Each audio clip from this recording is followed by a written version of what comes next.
Coming to you from the Paranormal Warehouse, Destination Mystery paints the story for paranormal content, abnormal adventures, and the fun behind the investigations. Each week, Mike and Melissa will bring a new adventure that includes going to some of the most remote places in the West. They will tell the story behind the investigation and share with you the evidence they discover. This is not your regular paranormal show. These episodes will bring new content from locations that no one would think to investigate or explore. We will not only tell the spooky story, we will go to the location where the spooky story originated. Fasten your seatbelts as we take you on an adventure that will make you question what's normal and what's paranormal. Hello, paranormal peeps and weird wanderers. Welcome to Destination Mystery. This is our 6th episode. We are going to talk about the Marshall House investigation tonight. Joining us are Liz and Jon. If you remember, Liz was with us last week and we talked about her near-death experience. We had such positive feedback and so many questions last week that we decided to do a part 2. Mike and I helped investigate the house of Jon and Liz in January. They were having a lot of paranormal activity, which we'll talk about in a little bit.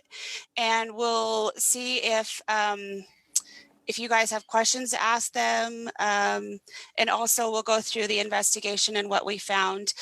We talked a lot last week about how our loved ones can come back and visit us when we need it and such. And we wanted to just go a little bit further on that tonight. So anyway, I'm Melissa with Ghost Girl Memoirs.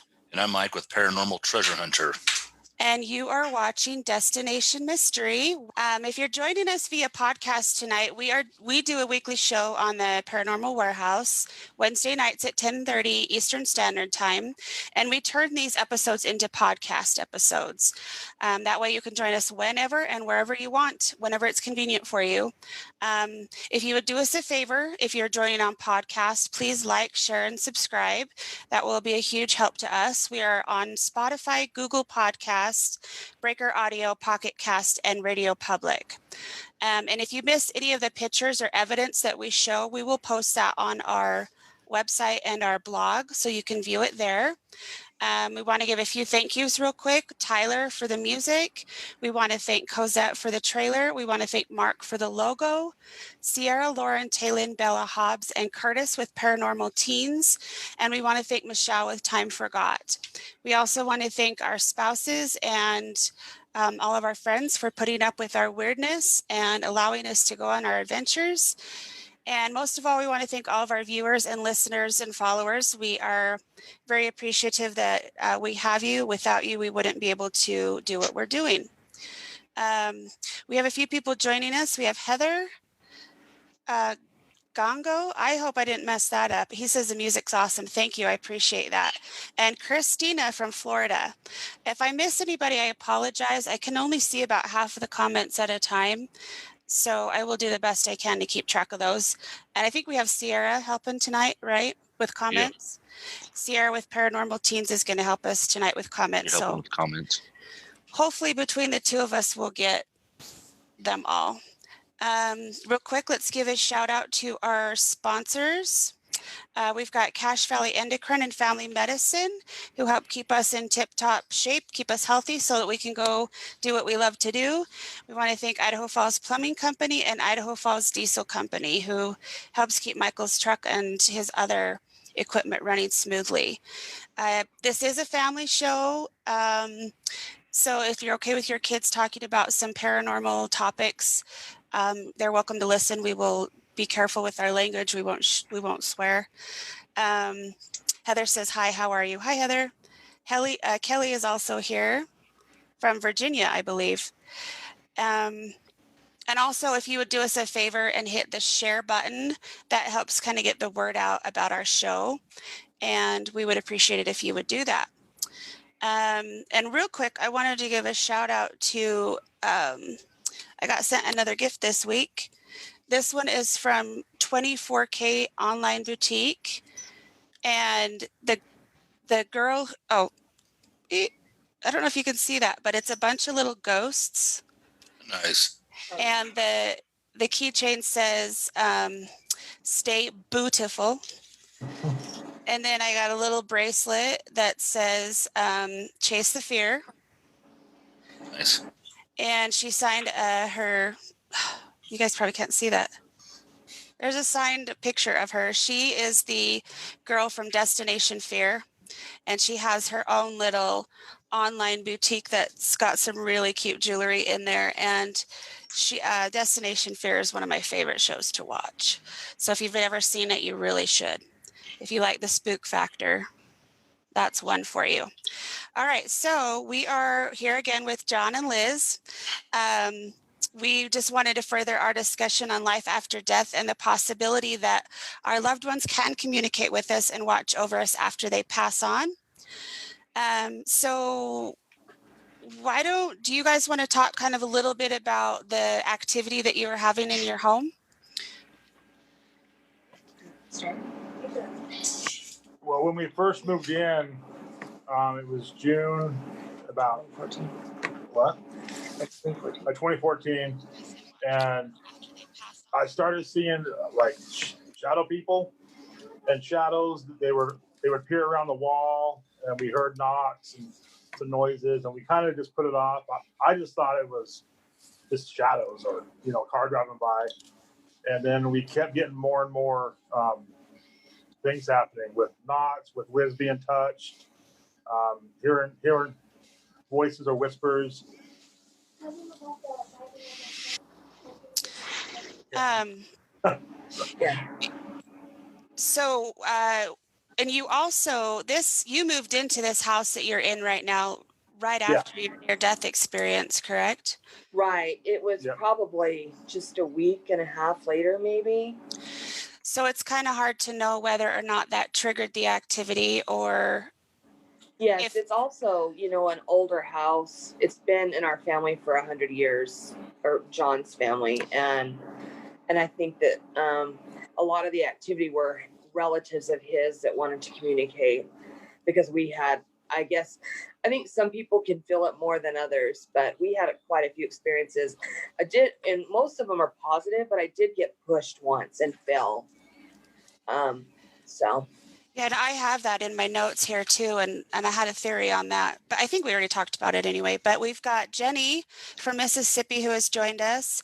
Gina says hi. Cindy says yes, they do. I'm sorry, I don't know what you're answering because I missed half of that.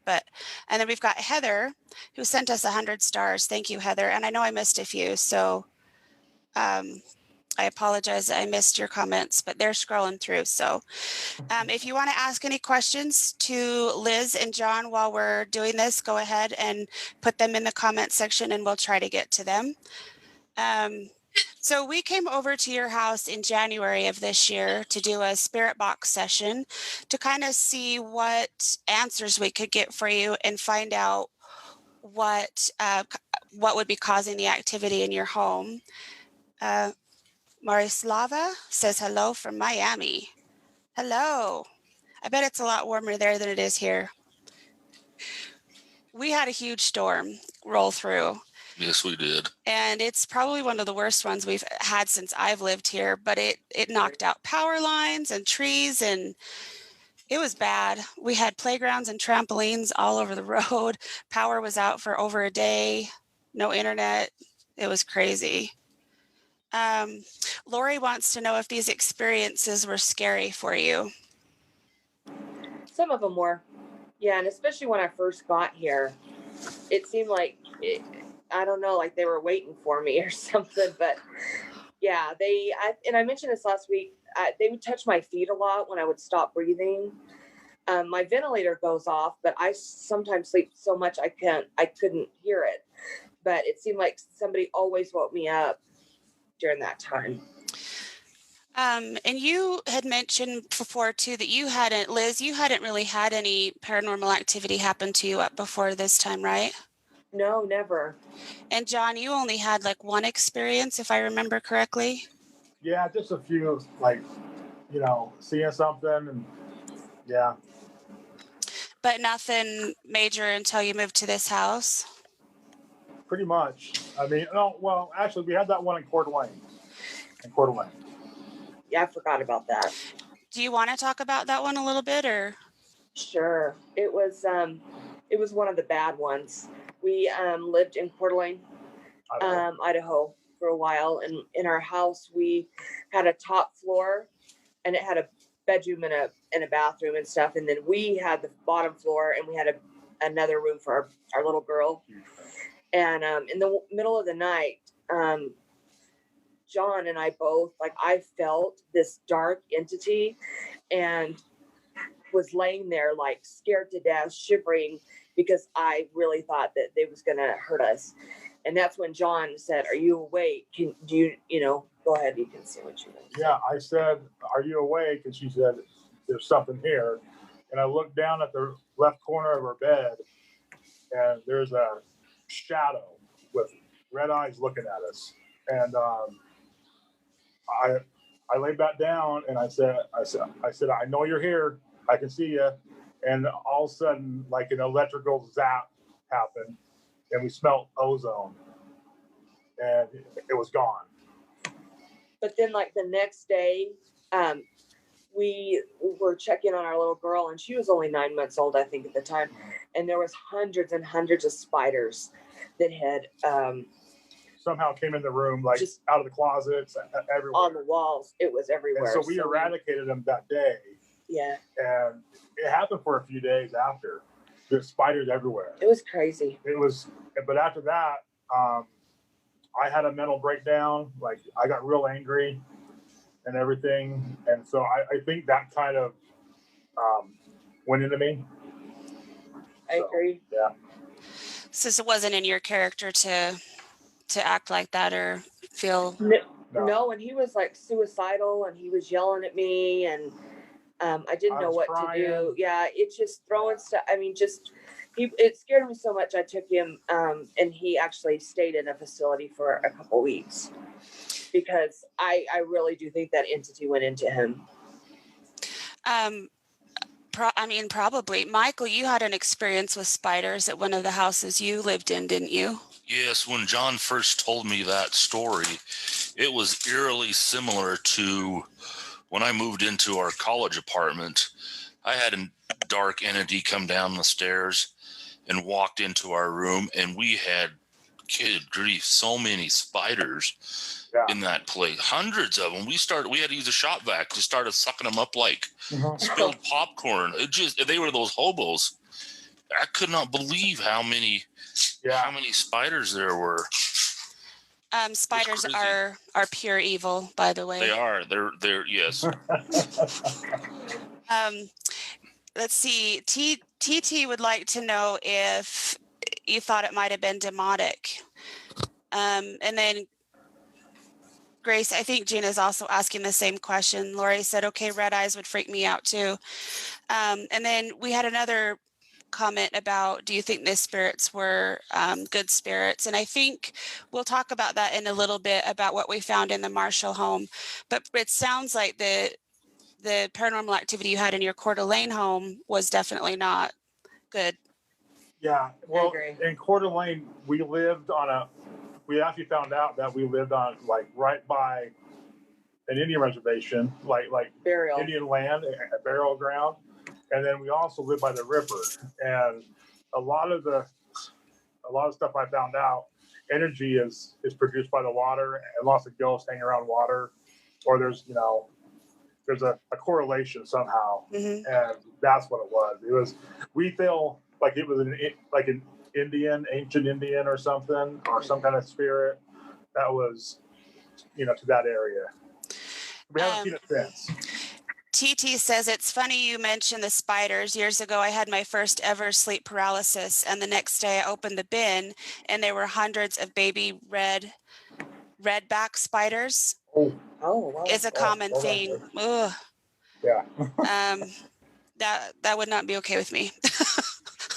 Burn the house down. Yeah. Did anybody else see the ghost go out my door? Yeah, somebody mentioned it. Yeah. She need to get a snack.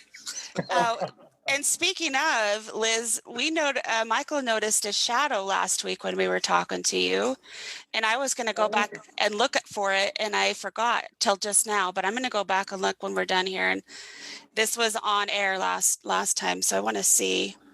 Okay. She says, "Oh, I cried. Don't you worry." Yeah, I would have too. I would have had a mental breakdown. That's scarier to me than anything. But we did have the opportunity to do a spirit box session with the family. And like we mentioned, they live in a house that was built by John's great-grandpa. Yeah. In the 1920s. So it's an older home, and it's been in the Marshall family for ever since. Am I correct? Yep. Yeah, even the land they had before, they lived in the house next door before they moved here. Oh, that's right. Yeah. So it's been in the Marshall family for a while. Sam says, "Hello, everyone. We good?" Yep, we're good. And you have lived there for 5-ish years? 6 years now. 6 years? Yeah, 6 years now. Yeah. And you've been experiencing the paranormal activity since day one. Yeah. And I just have in my notes that you had shadow people. You probably already said all this, but you had shadow people, full body apparitions, touching, pushing, objects thrown, voices, and knocks. Yeah. And although you felt like the majority of the activity wasn't anything that you would be scared of, there were a couple of instances that did frighten you a little bit. Yeah. So prior to moving into the house, we don't know if there was any paranormal activity, correct? Well, he actually had a brother and sister-in-law. We have a brother and sister-in-law that lived here too. We asked them, and they couldn't remember if they did or not. And then we've had a lot of other family members, and I don't think anybody we've asked them and nobody's really told us anything. Or maybe they just didn't know, I don't know. Yeah. Or sometimes wanted to. People, I think, are afraid because they are afraid someone's going to make fun of them or tell them they're crazy, because I think that might be some of the. I agree. Or they might not know what was, oh, it's just a bump. It's nothing, Yeah. Yeah. Exactly. They want to shrug it off. Mary has joined us from Charleston, South Carolina. Hello, Mary. So while we were there, Michael, do you want to kind of talk about some of the experiences that you had when we were there? I know you saw a shadow. We saw a shadow. Different times we saw, just like out of the corner of your eye, something like an orb or something would pass. Different colored ones. My oldest daughter was with us. This was kind of a funny part. She always wears a hoodie wherever she goes, and she was sitting back in her chair just listening. And as we went on, pretty quick, her hood came over her head, and then her arms disappeared inside, and then she folded her arms and started looking down. Honey, what's wrong? There's stuff around me, and it kind of spooked her, but. I think she saw a shadow. She saw something. She wouldn't tell me what it was, but in the kitchen, if I remember right. Yeah, we saw a big purple orb over in the corner. I remember that. Mm-hmm. I was always kind of iffy about orbs. I've only ever seen like white or grayish colored orbs, and I've always kind of thought, oh, that's just dust or bugs. But in your house, I actually witnessed several different colors of orbs, and they weren't like, oh, a zoom across the room like a bug would be or dust, floating up. It was like they were like floating, like kind of bouncing along, and they would just kind of do their own little thing. And I remember the first one that I saw there was green, and we thought it was the cars driving past the window at first, but after the cars drove by, it was still there kind of floating around. And that was the first time I've ever seen anything like that. And so I was kind of curious as to what different orb colors mean. And I did some research on that.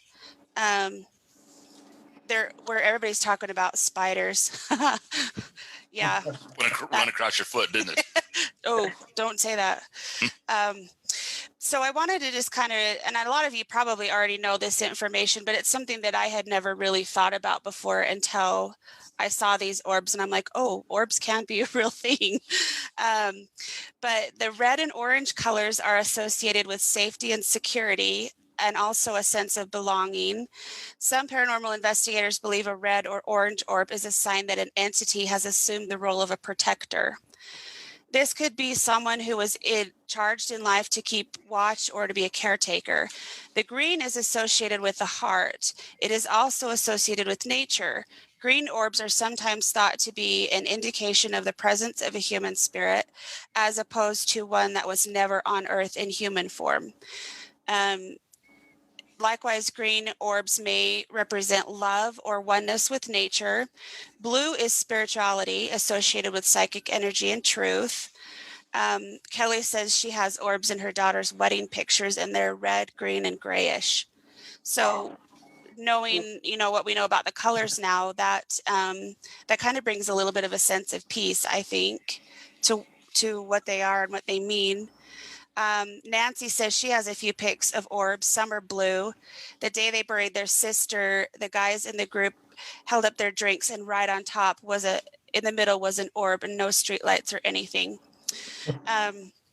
So that's pretty interesting. I know my friend whose son passed away not too long ago, she gets these really bright orbs in her pictures every once in a while, and we kind of like to think that that's probably him trying to get in on the family photo. That's our joke, but I think it's totally what's happening. John just joined us from the UK, and Chris joined us from Utah. Thanks for joining. So the blue orbs are associated with spirituality, psychic energy, and truth, and it is very calming color. Many people associate it with a spiritual guidance. Some people feel blue orbs, that they are a sign of a calming presence or energy, while others feel they are indicate the presence of a spirit guide in that location where they saw it. So I saw green and red, and I think did you see blue, Mike? I know we saw green and red orbs. I believe there was. I'm pretty sure that we saw blue also. So that's the one I remember. Yeah, it was in the corner. Yeah. The blue one. Oh, you said purple too. Yeah, I thought I saw purple too. Maybe it was a mixture of the blue and red. Yeah, they were together. But after we conducted the session and learned a little bit about the colors of the orbs and what they mean, it made a lot more sense to us and kind of answered some questions, I think. We have another person saying, I have a picture of my mom. I got a picture of my mom in a trunk and got a red orb in it. I think Michelle with Time Forgot got a really good picture of a red orb not too long ago. My daughter was practicing photography. Oh, it was your daughter? And she took a picture of my wife, and I took a picture at the same time. She has a bright red orb in hers, and I have nothing in mine. And we were both snapping pictures at the same time. There was nothing red around us. It wasn't a reflection. I don't know what it was. Yeah, it was a pretty bright one too. So that's interesting. Sam says, like shots of lights, and that cool light just disappeared. Watched one pop up about 15 inches in front of us and came right towards us and went by. And we were just in awe. Sorry, I'm messing these all up. I can only see half of the comment. Nancy had a picture of her dog, and the brightest orb was over him. Yeah, so I definitely think orbs can be something now, and I never did before, but I believe it. Kelly says, I took a video of my youngest girl's bedroom before the house was sold. So many orbs in the video. My middle daughter always saw a man coming from the closet at night. What? Is that a ghost? No, my dog sees a cracker through the window and he's trying to get in. Mine are fighting over in the corner. Zan said, I had an alien experience and then saw a green orb going in and out in front of me. That's interesting. John said, can't be here for long as time difference, and it's late here, but love to listen in. Thanks, John. And if you need to leave, that's fine. We'll put this on our Facebook page tomorrow, so you can watch the rest of it there if you want to. What did you just see? Who, me? Yeah. Our daughter fell out of her chair. Oh, no. Oh, by the way, it's her daughter's birthday today. Yeah, McKinley. Yeah, she's 10. Happy birthday. So we wanted to just kind of go over what we kind of found in the spirit box session. Do you guys want to mention anything before I start in what we found there? No, go ahead. Just because the clock kind of stopped ringing. Is that the clock? Yeah, It's a clock. So we started the spirit box session to kind of just try and find out what activity they might be having in their home and who was there. And one of the first questions that we asked that we got a response to was, how many people are with us? And I'm going to let you listen to it. I'm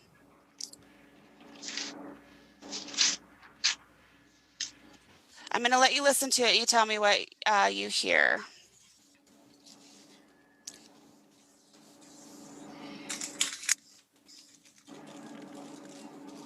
Maybe. There we go. Okay, I'm going to share it.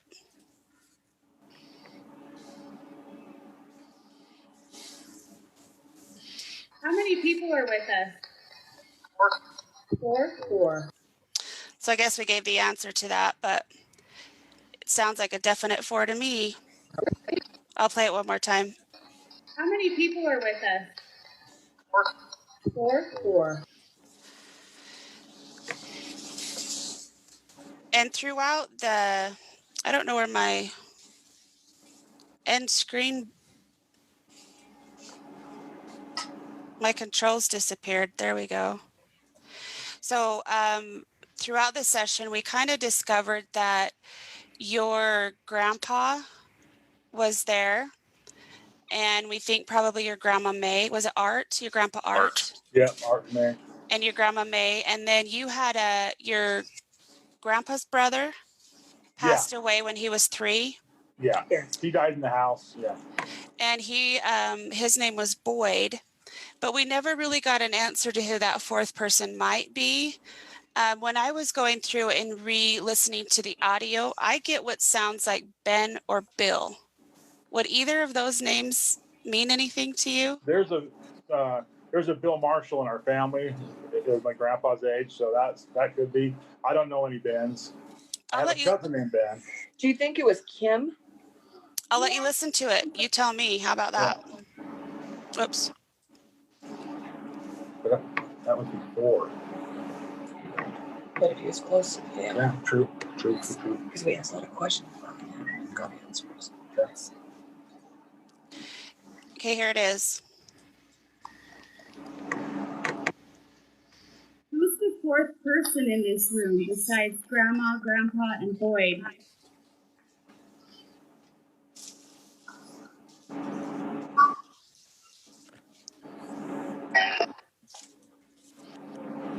I hear 2 voices there. One sounds like a little kid, and maybe he's saying Boyd. But then the last one to me sounds like a man. I'll let you listen to it one more time. Who's the 4th person in this room besides Grandma, Grandpa, and Boyd?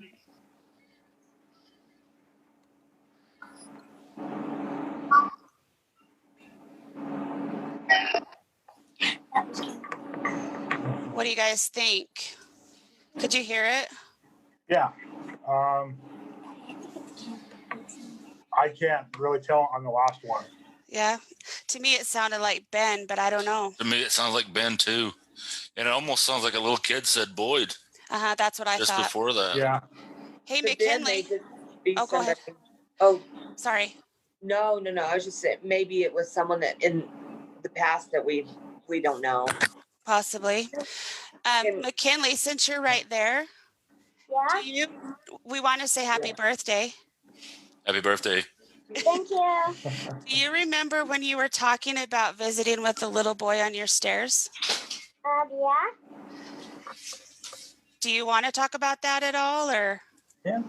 Sure. Do you remember what he looked like, or? He had a hat on, that's what I know. And his shorts are like plaid. And like a polo-looking shirt. Was it like blue and white striped? The shorts were, but the shirt was just all white. That was kind of like polo. A polo shirt. So it's kind of what they would be wearing back then. Mm-hmm. Did you have a conversation with him at all? No. You just saw him? I just ran away. Wasn't he playing with your toy guitar? Yeah, one time he was. Could you hear the guitar play when he was playing with it? You saw him playing with it. No, I heard it. Oh, yeah. So she said she did hear it. I heard like a little string. Yeah, she And my heard it guitar strumming fell it. one time. When nothing was shaking in the house and like my TV wasn't on, my guitar fell. Okay. Go back and play. So I did get we heard a little child giggle. I don't know if you guys remember that, but I'm going to play that clip.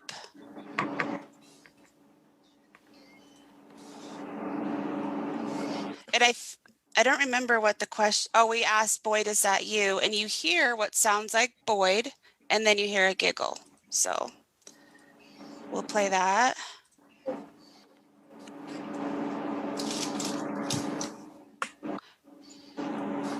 Are you guys seeing this when I share it? Yeah. Because I'm forgetting to click on it. Okay. All right, here we go. Wait here.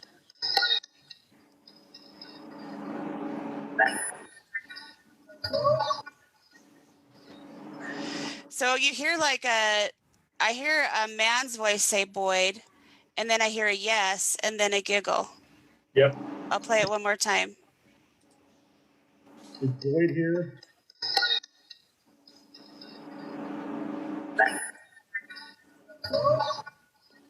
I can't remember what the rest of this is. Boyd. Boyd, is that you? Boyd? And you can definitely tell that that last one was a child. Well, look at the long lines. Is that you? Yeah. Boyd?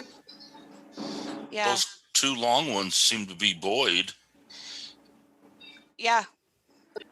and the main ones appear similar too. Is Boyd here? That sounds like Boyd. Yep. Yes. Giggle. Boyd. Boyd, is that you? Boyd? Yeah. Sounds like Yeah. It almost gives me chills. yeah. So we think that Boyd was definitely there. And then we also asked about, let's see. We asked, when we were talking about that fourth person, and you'd had a negative experience in your garage where a can had been thrown at you. Did we talk about that already? Not yet. Do you want to kind of talk about that a little bit? I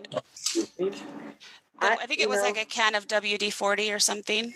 Yeah, I just remember being in the garage, and then all of a sudden, it didn't just like fall, it had like flown and like almost cut my head, and it was old. It was, I'm sure 20 years or older, and it had been sitting there, and I looked, and you could even see the dust ring. Never moved it, and then I was just in there. I don't even remember if I was getting in my car or something like that. So it was one of the negative things. I really at that moment felt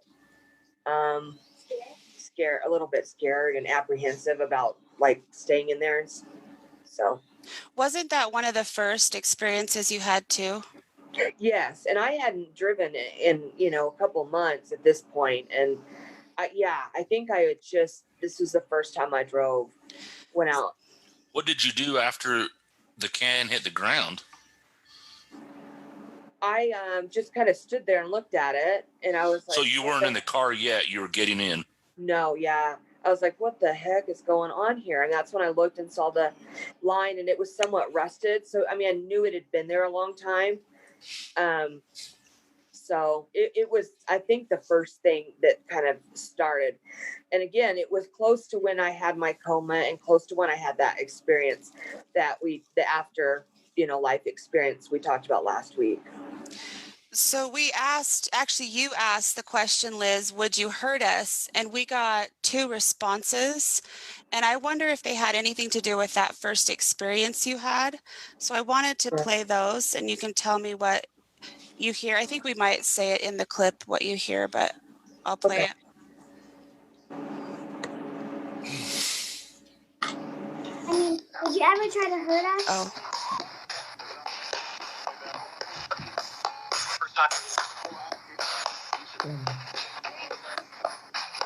So the first time. That's what I heard distinctly. For some of your picture? That was the first time. Yeah. Who pushed Liz?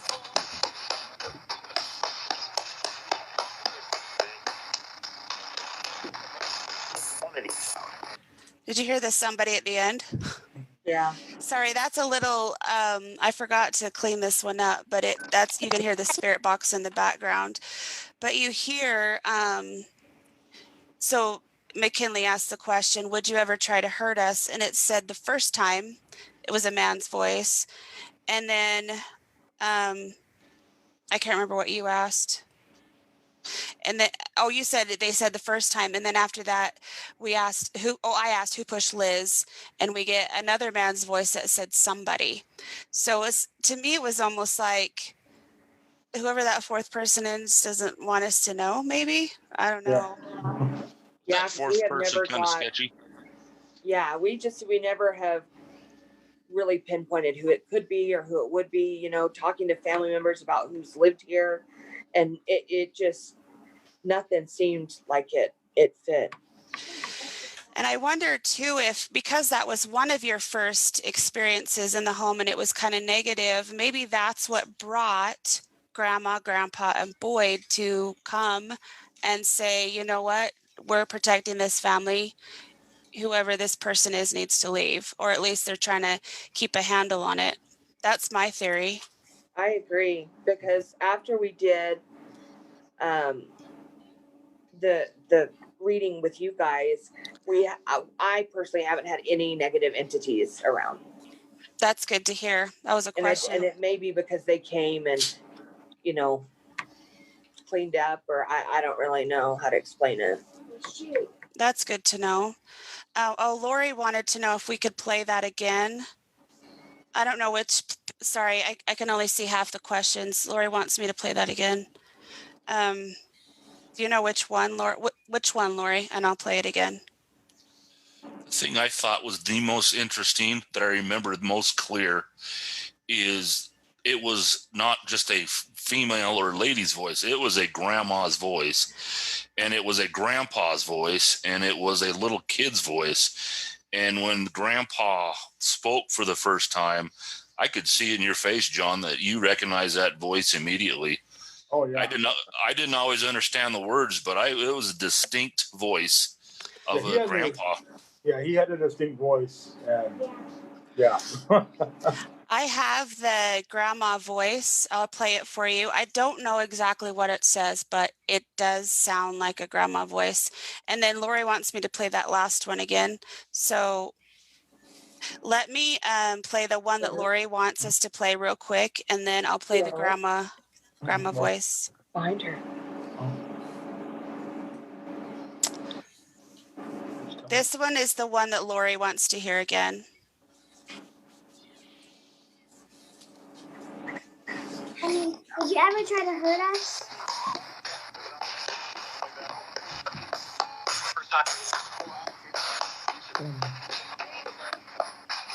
So the first time. You didn't push the button. I didn't push the button? To see it. Oh, I didn't? No. Play it again. I thought I did. Ugh.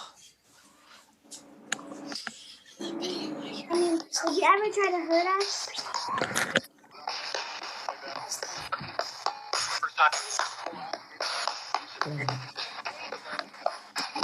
So the first time. That's what I heard distinctly. For some of your picture? That was the first time. Who pushed Liz?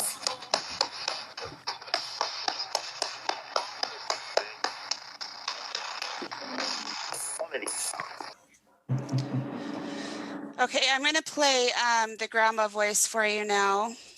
My daughter said that after you asked, did you hear us? She said she heard, of course not. Huh. She was just listening. Your daughter's really good at picking up on stuff that I can't hear, so she's probably right. I wish she'd hear when I'm telling her to do her chores. And I saw an orb behind you when you were mentioning the right before you played that other video. Behind me? Audio.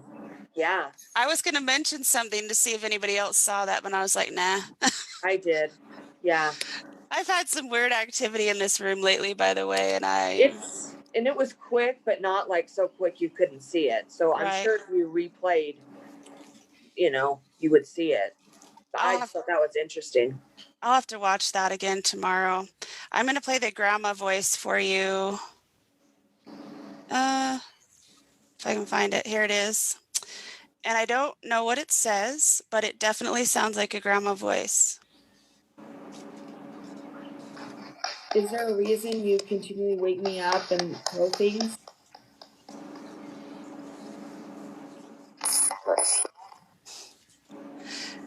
It is a little magnified. But do you want me to play it again or? Yeah. I don't know what it says. Is there a reason you continually wake me up and throw things?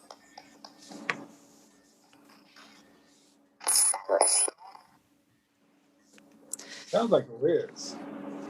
It could be. I couldn't tell. I couldn't tell. Yeah, I can't tell what it says either, but to me it does sound like a grandma voice. Somebody was asking if we were mediums. I think you're looking for the show that was right before us. Sometimes I wish I was in medium, but I'm not. I'm extra large. Oh yeah, that too. A medium in more ways than one.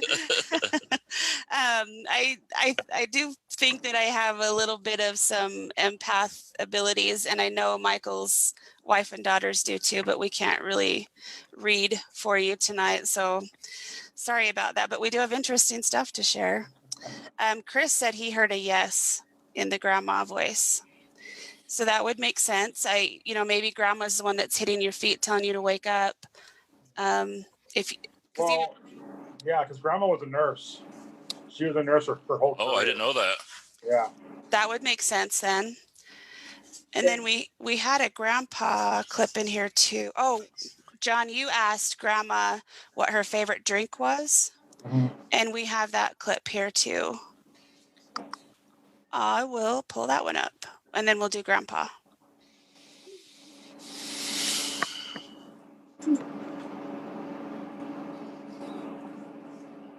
Favorite thing to drink? It's quick, but it says root beer. What was your favorite thing to drink?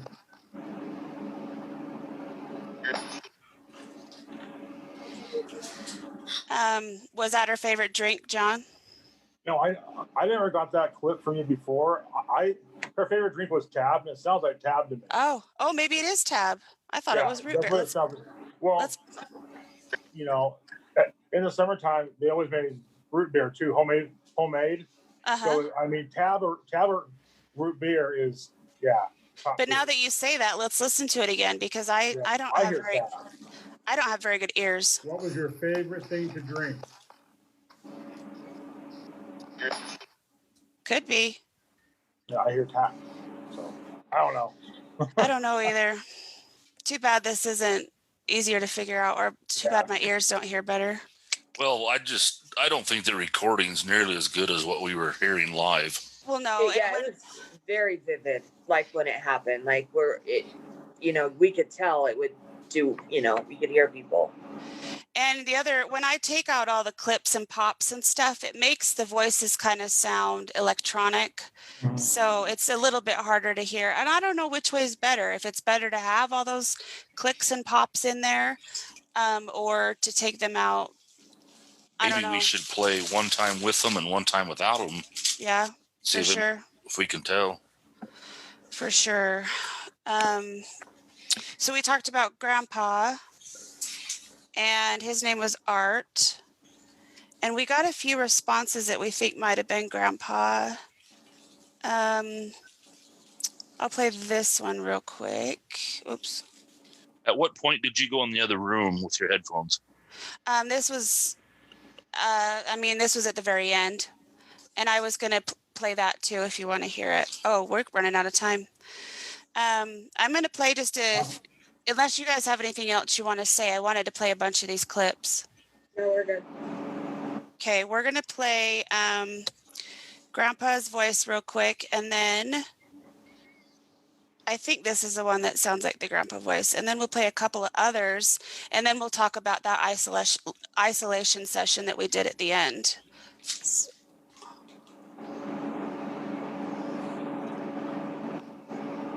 I'm hearing two distinct voices come through. Is one of these voices Grandpa?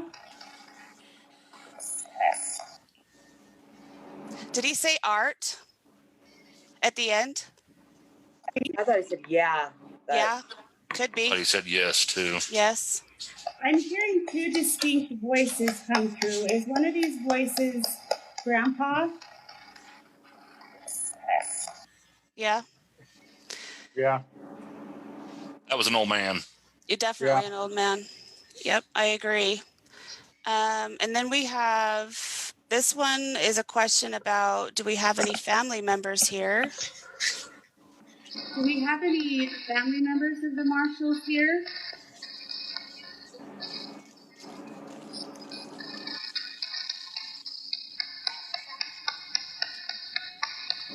Did you hear that? It's very faint, but I hear a yeah and then Boyd at the very end, and it sounds just like the previous Boyd that we heard. Cool. Do we have any family members of the Marshalls here?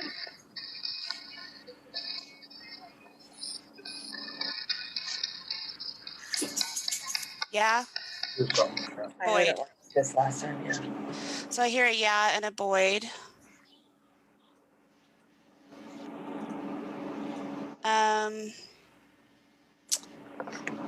This one is a clip of a child's laugh, and I don't think it's the same one we heard before, but I'll play it again. Is this Grandma May? Do you hear a little kid laugh? Yeah, that was not the same one. Do it again. I remember the first time we heard that, like I had chills because it was pretty memorable. Is this Grandma May? And that That's sounds, a little kid. it sounds to me like it's the same voice that we get when we hear Boyd. This was a question about John. I think, John, you asked a question about your dad. Is there anything you want me to tell my dad? It says sick. Yep. Do you remember that one, John? Yeah, and that's what kind of gave us comfort as so my dad had bone cancer all over his body. He died 2 weeks later after this session. And that gave us comfort, you know, this whole session did.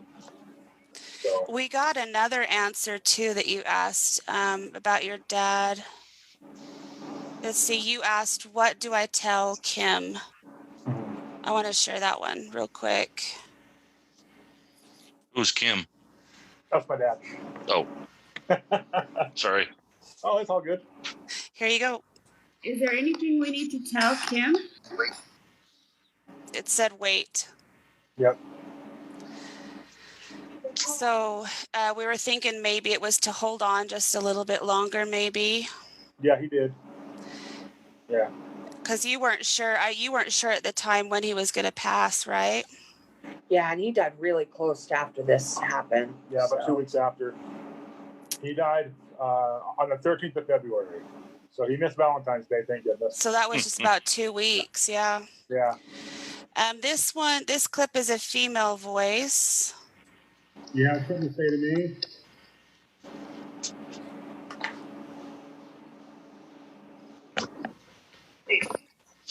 What do you think that said? You play it again? Yep. What? You have something to say to me?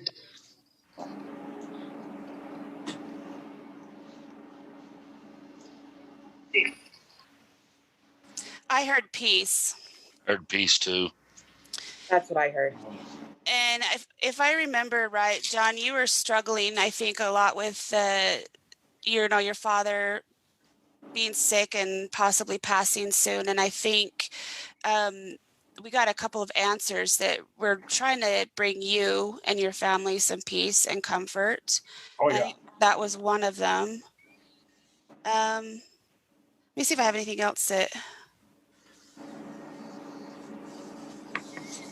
we have.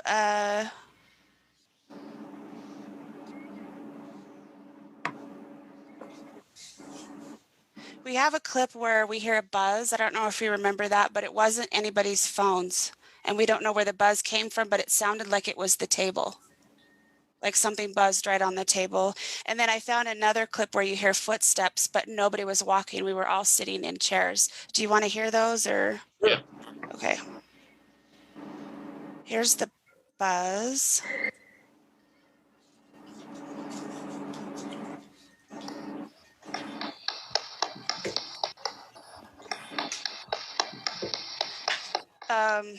I don't think this is the right clip. Sorry, I might not have the buzz. Let me try the footsteps though.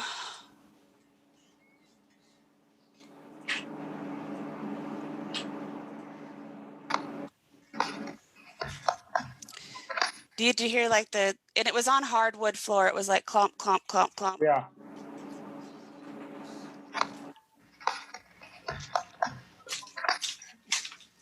Yeah. And that kind of gave me, and I don't remember hearing that when we were first doing this session, but I heard it as I was going through everything. And I thought that was a little, because I know nobody was up walking around while we were doing that. We were all sitting down. Well, So we have carpet, so yeah. Do you have carpet upstairs too? Yes. That's weird. Yeah. That had been in the kitchen. It had to be. No, it could have been your cousin. Is that when that light went off in the kitchen? Your motion detector?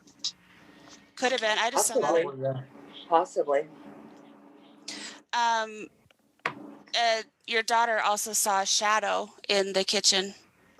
The same time that went off? I don't know, because I don't know when she saw the shadow, and I didn't hear the footsteps until after. I remember Mike saw a shadow too, and he went in the kitchen because he thought he saw somebody in there. Yeah.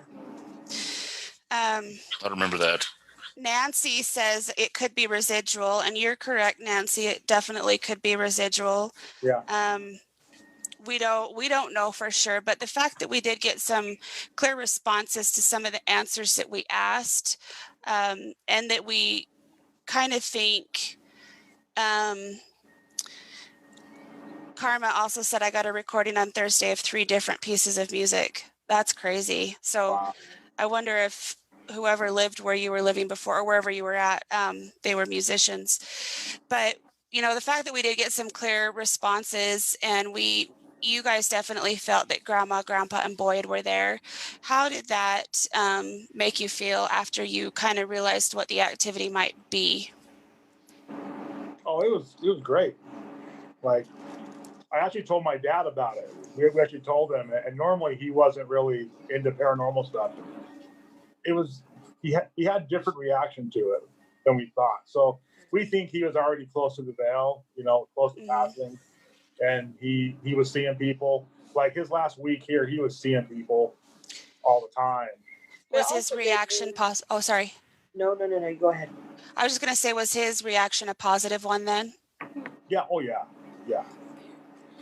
And 2, we haven't had any no instances at all of really anything.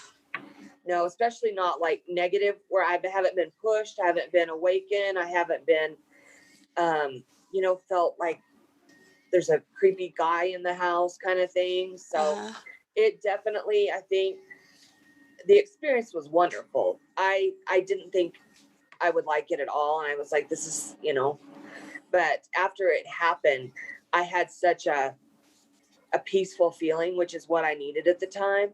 And so it was a life-changing experience for me. John? Yeah. Did he mention who the people were he saw? Relatives? Yeah, he saw Grandpa and Grandma.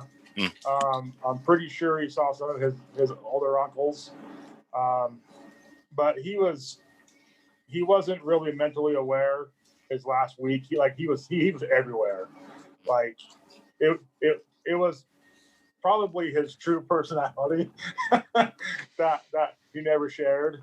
Well, Nancy said family is protecting you. What a blessing. And I think that goes along with what we talked about last week when you had your near-death experience, and how nothing in that experience that you had was negative, because all of your loved ones and all of your family members were there surrounding you. And, if you talked about your dad seeing some of his relatives and stuff before he passed, I think that kind of gives us a sense of peace and hope, knowing that we will see them again and that they can be with us when we need peace and comfort. And I know, Jon, you needed it at that time. I think you were having, some issues with your dad passing, and it was really hard for you. So maybe they were trying to be there to help comfort you in some way, possibly. And then Teresa said that the footsteps sounded to her like Morse code. It just had a rhythm to them, or a pattern.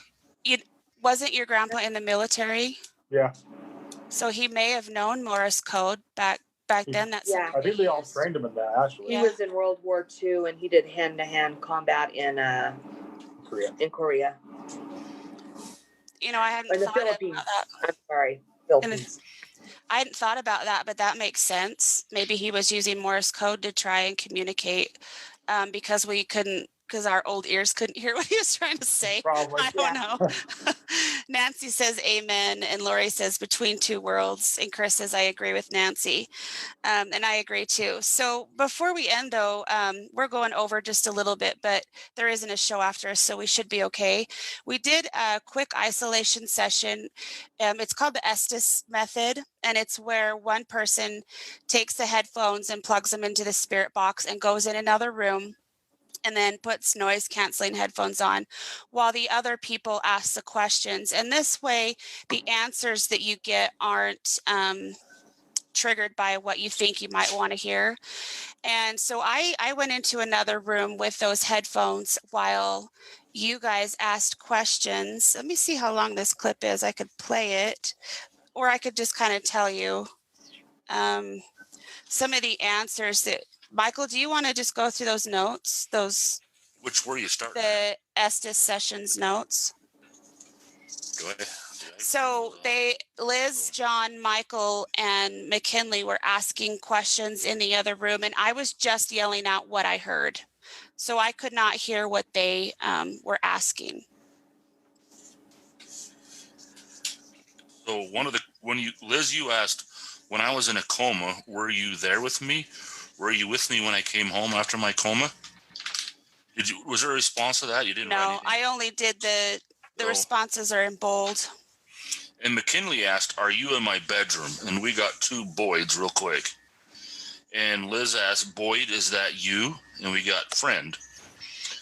And then McKinley asked if he's been playing with a guitar. Peace, is that right? That's what I thought I heard. It could have been please. Maybe he was asking for permission to play with the guitar. I don't know. And Liz, you asked, is there anything you want me to know?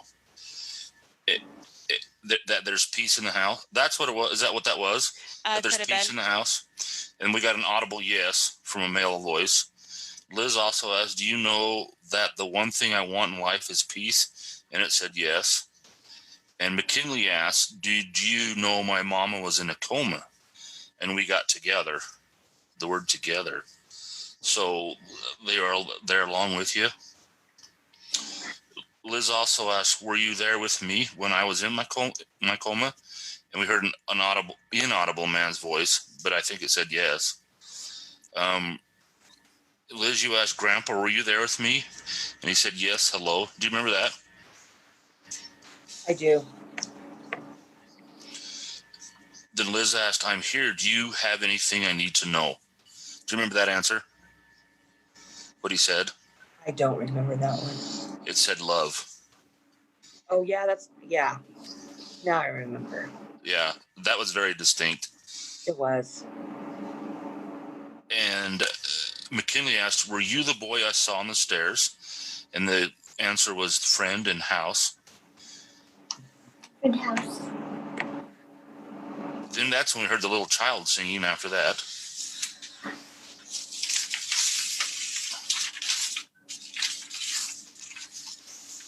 McKinley asked, "Are you in the house right now?" We got yes. And Liz, you also asked, "What do you need me or Jon to do?" And do you remember this one? I remember this one distinctly too. Peace. Yeah, peace again. Do you remember that? Yeah. Now I do, yeah. And McKinley asked, "Boyd, do you need me to do something for you?" And it said Jon. And Jon asked, "What do I need to do before my dad passes?" And it was go down there and then something. And then it said, "Jon, be happy." Do you remember that? Yeah. I remember that. And you asked, "What can I do? Be happy again."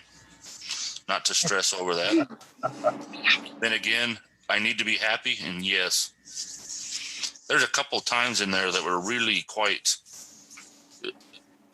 I didn't know what was going on in your lives at the time, but they seemed to answer quite well. Yeah. Some of the things you were feeling. That's why I left, like, with the experience being a total, not only a spiritual and paranormal, but sorry, but just like a life-changing moment, like having that peace. Sorry, I can't. That's okay. Sorry. It's her tray. It's okay. Nancy asked, "Can someone help that child enter the light to be with his family?" And we did let Boyd know while we were there that he was okay to move on.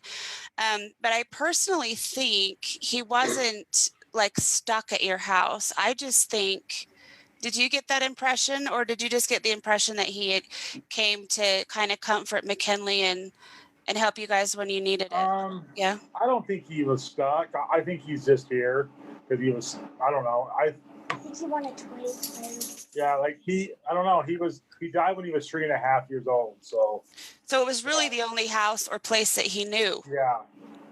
I think he liked McKinley, wanted to play guitar. Yeah. And I think a lot of spirits can come back to places that they're familiar with and comfortable with. And I don't think it's out of the question to say that they do come back and visit their family members and watch over them and protect them. And that's kind of what we got out of the whole experience. Is there anything you want to add to that, Jon? No, I love the experience. I'm glad we have connected, and it really helped me.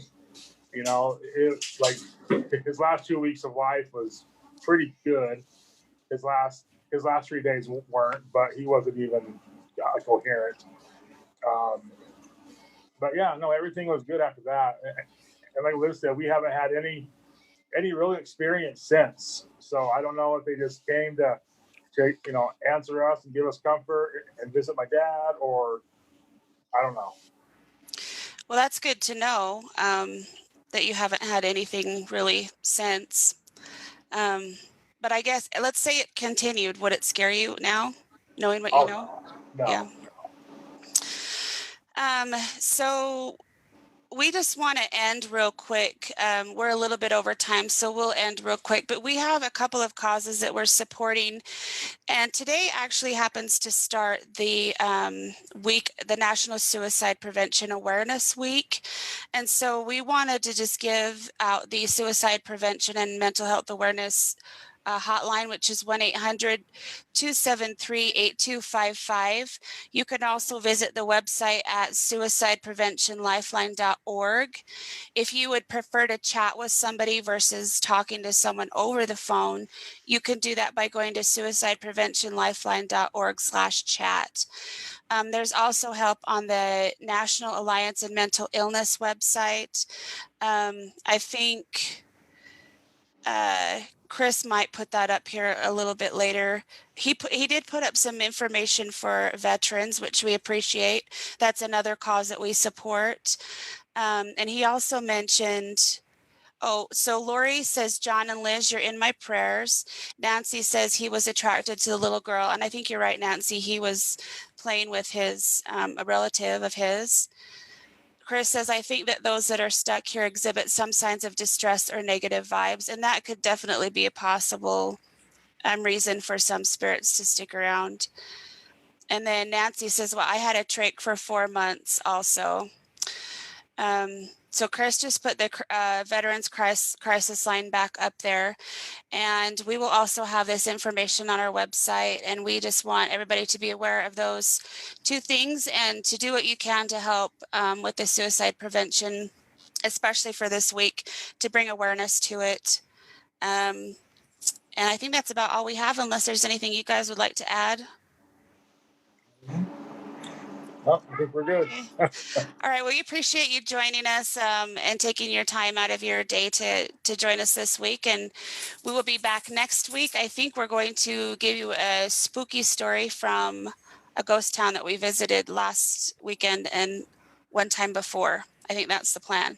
And it's a pretty weird story. So get ready to get your spooky vibes on. All right, Mike, anything else? Stay weird. Stay weird, squatch on, and we just want you to know that you all can find your own weird destination and try to solve the mystery with that. So good night, everyone, and we'll see you next week. See you guys. Thanks. She wants a cat? No, we have a cat. Oh, good night.